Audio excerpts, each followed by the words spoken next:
Right, what up YouTube? Big Andy here, full fat cars.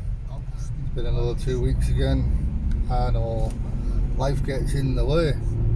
Well, it doesn't get in the way. I don't know. Anyway, enough bullshit. Today, let me close the roof. I want to tell you a little bit. There we go, that's a bit better.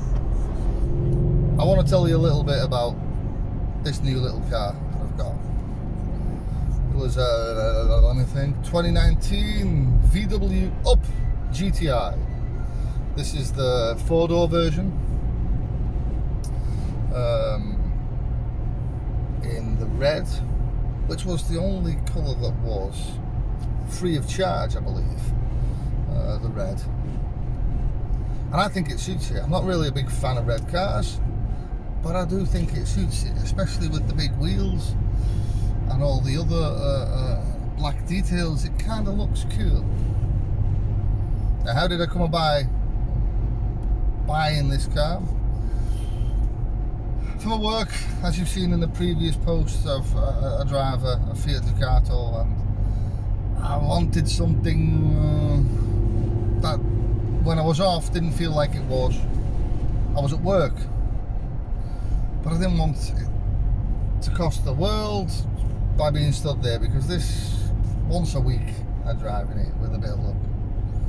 So I didn't want any major monthly costs, road tax and all that kind of, because I don't know if you guys all know, but road tax in Holland is insane.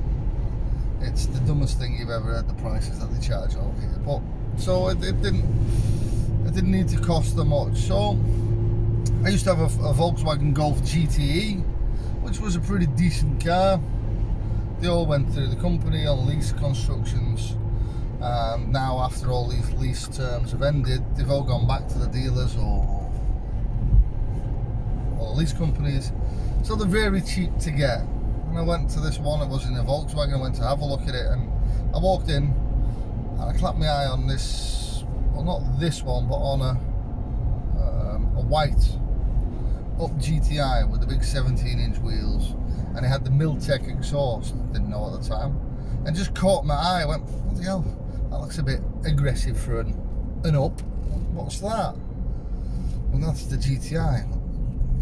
Take it out for a drive. So I took it out for a drive, drove 20 meters, well, no, exaggerated, about a click, and just fell in love. I went, that's amazing, that's lovely. Went back, but it was a second-hand one, and it didn't have all the options that I wanted at the time. I didn't know, but I went looking, and I thought, well, I'll have a think about it. And then I went into a Volkswagen dealer about a week later, and they had this one. It wasn't on registration yet, but they bought it as stock car because they knew Volkswagen was going to discontinue the Up GTI. Why did they discontinue it? For the 2020 emission rules, it wouldn't pass. So they'd either have to tweak it down even less, which wouldn't make it really GTI worthy, badge worthy, or they'd have to fit a bigger engine or a larger turbo or whatever. Which really wouldn't fit either, and it wouldn't make any sense, so they discontinued it because of emission laws. A shame, but it does make it a very rare sight, this Up. You see people on the street going, what the balls are that? And I've had fast cars before, well, nippy cars. I've had nippy cars before, it's fast cars, but some nippy cars. Like, you know, the Abarth, the 595 Turismo convertible. That was definitely quicker than this was, but this has some edges on it that the Abarth didn't have. One of the biggest ones is the feel of build quality when you get into the car. It still feels like a cheap Volkswagen product, but not a low quality. It feels cheap, as in it wasn't an expensive car, but it still feels good quality, and that's something that the Abarth didn't have. I had stitching come loose on the leather seats, all kind of weird plastic bits falling off, doors not closing properly, rear. It was great fun, but you always had a feeling that if you pushed it to the edge, you'd have a hefty repair bill. And that's what was the problem with this, with the Abarth compared to this. This feels like a German car, built like a German car, even though I believe they're not built in Germany or Czechoslovakia or Brazil or something like that. There was something, but anyway, it's still built to the company standards. What this has on the on the Abarth is this is fun. Woo! 80 clicks. So you're nowhere near breakneck speeds before it turns to be fun, or you're losing your license kind of fun. And that's not what this car is about. This car is light and a hoot to drive. A hoot. That's for my Yankee friends out there. God bless you, my American buddies. But it's a great car. It's nice. What I like about it as well is oh my god, this guy's nearly made a crash. What this? Whatever. But I like. I mean, I don't need a big car. To be honest, not to be flash, but I could afford a lot bigger and more luxurious car. Easy. But that's not what I needed. I needed something to take me from A to B that was decently screwed together and give me a bit of fun. People like to compare this to the Mark 1 Golf GTI, and I understand why, because it's similar weight, similar power production, and that's about it. But the thing is that's where the similarities end. What is great about this car, it has every creature comfort that you really need in a car. It has climate control, heated seats. This one has the panoramic roof. It has the rear sensors and the rear camera. Every option, it even has the Beats audio system. It has every option that you could think of.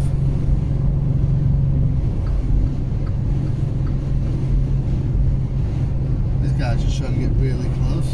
An Audi driver, you see. You know Audi drivers. Small willies. Anyway, I don't have to overcompensate. I'm a big guy in a small car. You know what that says? Yeah, exactly. You got it. Big feet. Yeah, you got it. Big socks.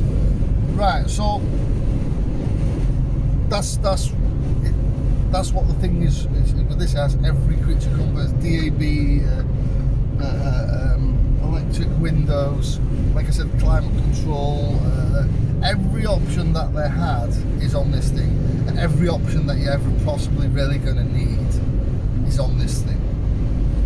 So the similarities with the Golf 1, yeah, but creature comfort, hell no. This is way beyond. This is a great daily driver that gives a little fun. And what I like about a car, when you walk away from it, you close it, that you just have a little cheeky look at it again. Not to see if it's closed, but just go, that's cool. That's what this car has. What I've done, there's got, well, I'm contemplating, because that Miltech unresonated exhaust, the straight pipe, that thing just sounds evil. And that's what I liked about the Abarth. It just sounded evil. It was a sense of drama. Of course, it's going to be drony on the motorway like this is now. On the motorway, it's not that drony. It won't be as tiring on the long journeys now as it will be with the Miltech. But for the couple of times that you drive it, you want a sense of occasion. And then the exhaust, of course, adds to that. Right. It's got a Forge intake. It's got the Forge blow-off valve, dump valve, whatever. The familiar whoosh. Some people think it's obnoxious. I think it just adds to the drama and the sense of fun. Does it do anything really? No, because this is never really a fast car. It's a fun car. That's what this is. Other things I don't like, yeah, I'm not too impressed with the seats. I mean, I'm a big lad, as you know, but I'm not too, they're just too unsupportive, I don't know, yeah. That's not what I'm a real big fan of. What else do I not really like? See, I'm struggling there, guys. I'm really struggling. And as you can tell, it's not very stiff because my big man jiggly bits aren't really jiggling that much. Alright, there it was a bit. Anyway. No, there's not much else I don't really like about it, to be honest. I hear people, and that was my thought first, oh, it has drum brakes at the rear, disc brakes at the front, that's just crap, but they could have added all this stuff, extra weight and extra anything, and pumped the price, but they've kept the price pretty low for what it is.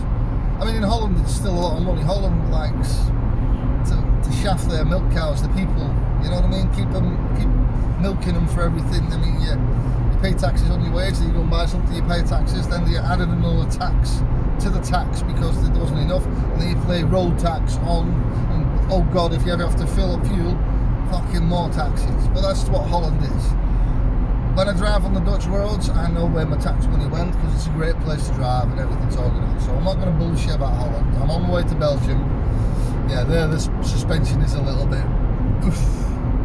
It gets a good workout in Belgium because roads are shit in Belgium. But there again, people don't pay as much tax. So that's about it. I think this is a great little package. Is it worth the money? I think this one came in at 24 grand from the dealer. Brand new. I bought it, and it's a great little car. I mean, 25 grand's still a lot of money. I mean, if you talk to the English people, I've been watching videos on Up GTIs in England. 13, 14 grand you can buy them, or you could buy them in England. Holland's just more expensive. That's just the way things work. I'm sorry, but yeah, somebody's making money, and it ain't the car dealers, and it ain't the car manufacturers. It's the governments. But anyway, let's not rant about that too much. So I think it's a great little package. Is there anything? I'm thinking about that unresonated exhaust. I don't want to really give it a tune. All these other things don't really void the warranty as much, I don't think. An exhaust, an intake, they might look different at, and a blow-off valve, they might look different at, but I'm not very sure. That's it really. It's a great little car if you're ever wondering why would you need anything else. You have something fun to drive with all the mod cons and amenities that you really need and really want. Automatic headlights, rain sensors, everything you want really is on this little thing. And it's a doddle to park, and it turns heads as well. People look at it and go, is that real of you? No, that's genuine GTI. Yeah, but it's not real. Yeah, but it is. And then you take people out and you go, holy shit, what the balls? Right, let's see if you can get a little bit of blow-off valve in the tunnel, see if you can hear anything.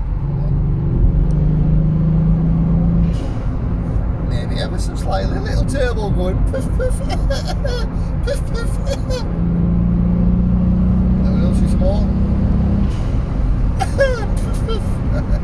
But like I say, it's a small car, it adds to the drama. That's the fun bit about this thing.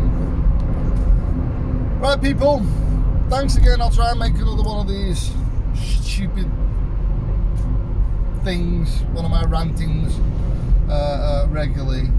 Hit like and subscribe. Add your comments, whatever you think of this car. Do you think it's a cool car? Do you think Volkswagen made the right choice putting the GTI badge on it, or do you think they made the wrong choice? Let me know what you think of it. Is it something that you'd consider owning? Would you not be seen dead in it? Whatever. Let me know, people. I'm curious. Have a great Sunday. See you, lads and gals. Ta-ra.